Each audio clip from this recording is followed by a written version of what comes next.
Welcome back to My Sword and Musket, our channel where we look at antiques, firearms, mainly things that we can collect in this country and the reasons why we do it. Today we're going to look at the last set of jewellers that I have to show you at the moment. Once again cased in a military style box. That was allegedly a carrying handle, but I wouldn't recommend it. It has the military corners, little catches to hold. It actually has its original key and lock still in position. And there we go. That would protect the box in travelling or being bumped along in the back of a coach somewhere. So let's have a look at what's inside. There we have it. Some work by the Rigby brothers. Rigby and William and John Rigby of Dublin. Now you can see that that is very much an original label by the damage that has incurred. You can see up here, this is actually where the main screw for the hammer cocking piece has been hitting the lid, and we've got some similar damage down here. It's very thin, brittle, other marks and stains. That's 100% as it should be. Now let's have a look at the pistols within. These are different to the others that I've shown you before. These are called saw handle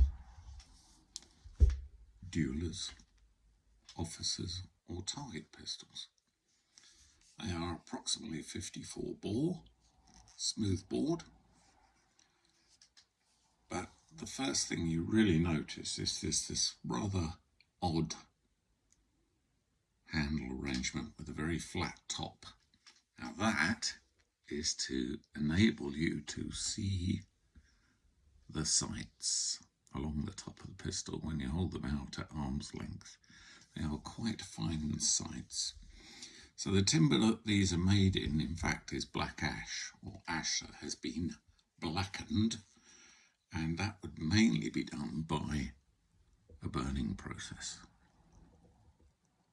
You can see beautiful grain, slightly sort of pearlescent shine underneath the surface. They have spurred trigger guards. That gives you a little bit more control, a little bit more weight, control over the weight at any distance. They are percussion in their current guise.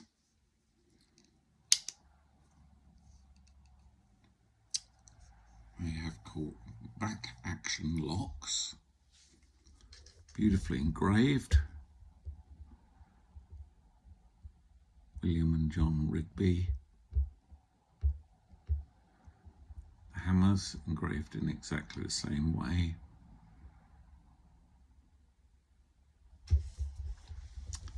Three platinum lines around the breech. Beautifully engraved tang.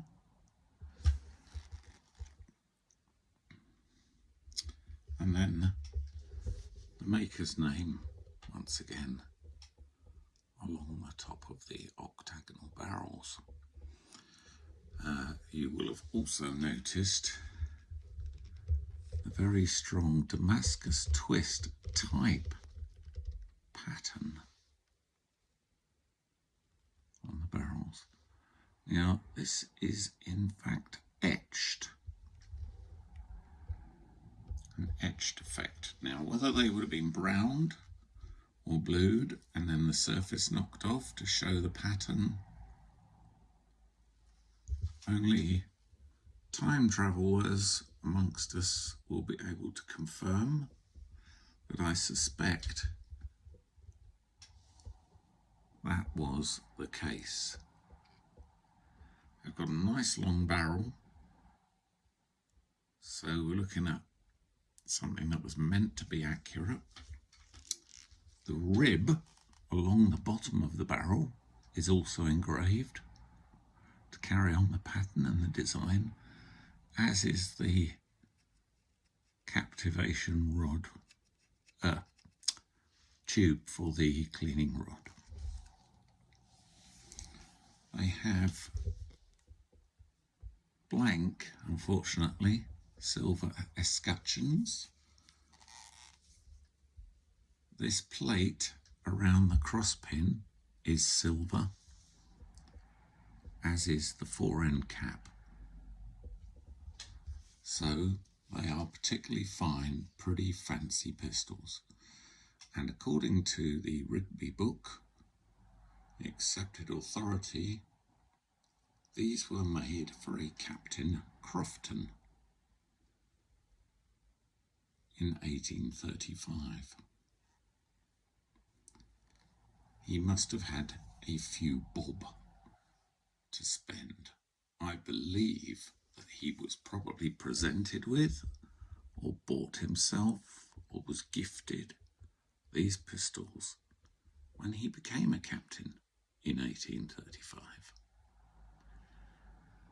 Now, because we have that information, there is a lot more research that can be done on Captain Crofton.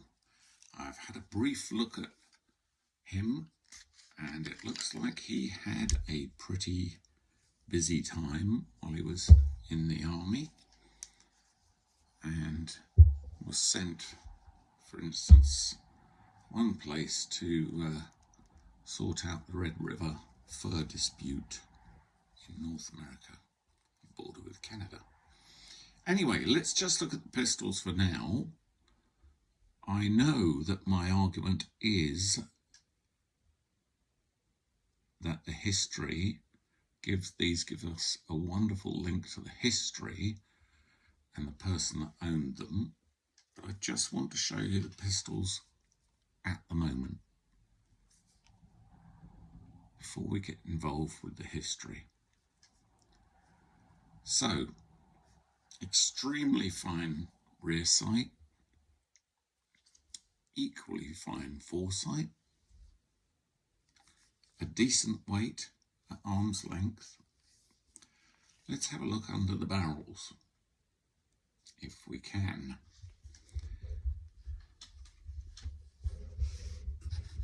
The reason that we have so much information is that the Rigby brothers were good enough to give us serial numbers to research and to keep clear records as to who they were selling to. So we pull out the crosspin. We've already removed the ramrod. We have cocked the hammer so we don't damage. And now, he said, we simply part the pistols. Must be the crosspin still holding on. I don't want to do this too hard, obviously. From the stocks.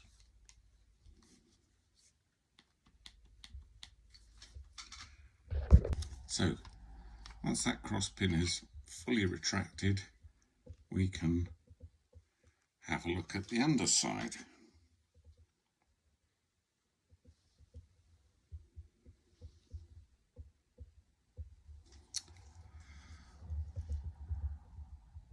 It's all in fine condition, but what's quite nice is we now have the serial number. which of course is the same on the hut, which is this rear section, as it is on the barrel. And there is a register mark in the centre,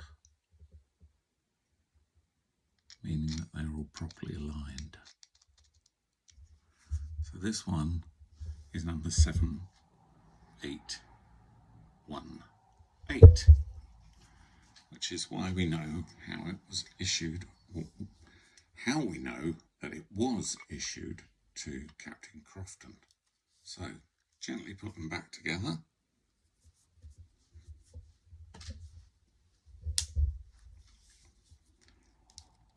Drop the hammer on the set triggers. Pop the cleaning rod back in. That one is now safely back together.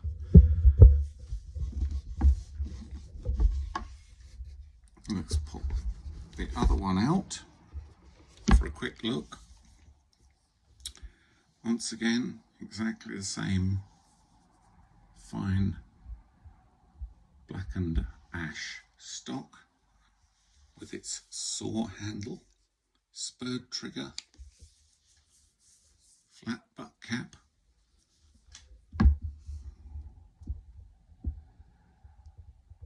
beautifully engraved trigger guard with acorn finial, beautifully engraved, blued ramrod pipe, silver fittings, exactly the same as the other pistol. William and John Rigby. Let's have another go at taking this barrel out. Pop out the cleaning rod. Get the hammer out of the way.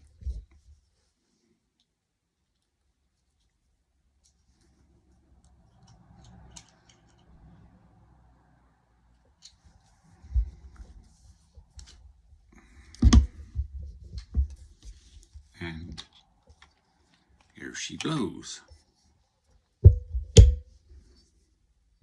And you can see a little bit of the colour still on the hut of this pistol. A clue as to how it looked. But these have obviously been used. And this one is 7819. 7819. 7819 with the register mark.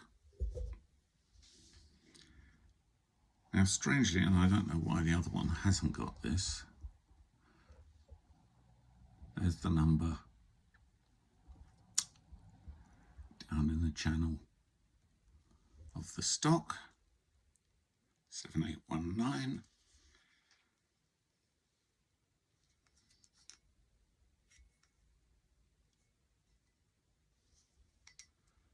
Pop it back together.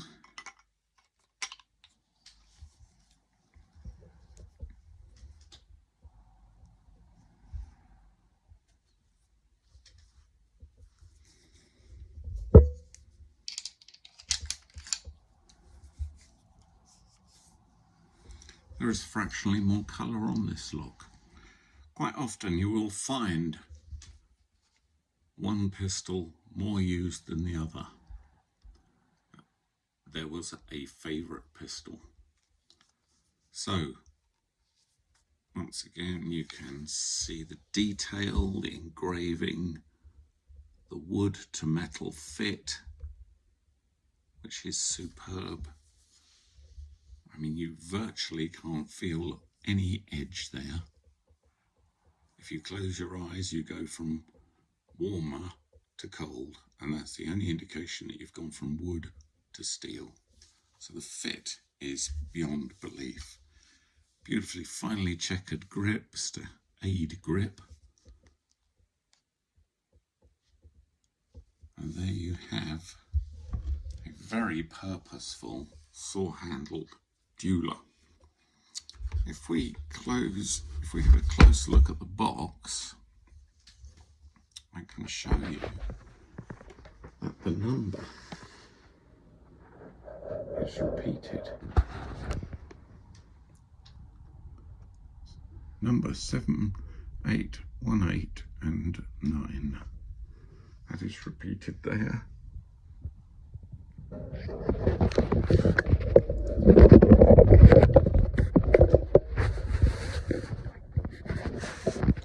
All the loading accoutrements required, bits and pieces needed to service, maintain and shoot those pistols. We have a rather crude but functional bullet mould. We have an ability to remove the percussion nipples. You sometimes have a little tiny pin that you can clear the percussion nipple with in the back of the ebony handled screwdriver. There's a, well, screwdriver, screw turner. There's the screw turner. This is for removing the nipple. We have more cleaning rod equipment with jags, etc. All with this beautiful quality of the handmade about them. Handmade and hand finished. We have a James Dixon and Son pewter oil bottle. Genuine because it is marked. We have a small Ely Brothers Black Japan cap tin. We have a larger tin, which in fact contains wads to keep the powder and the ball apart. We have a very pleasant little powder flask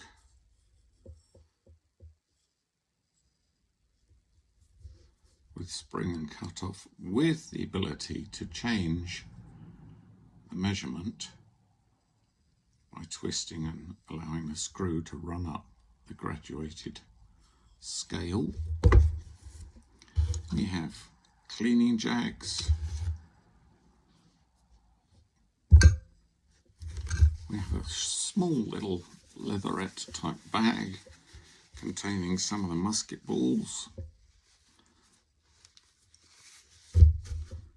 And then, wouldn't it be nice to take a little bit of snuff with your opponent before you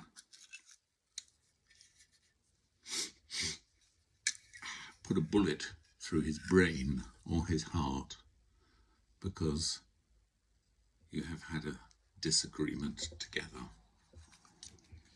So there we have it.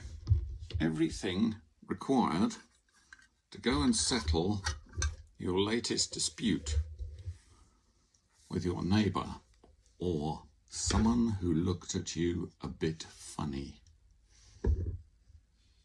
Complete set by the famous Irish maker Rigby's of Dublin in percussion. Thanks for watching. Hope you enjoyed that. Keep your eyes open for more by sword and musket as time goes by. Click like or subscribe and you can see all the videos that I put together discussing, studying, poring over these fantastic relics from the past.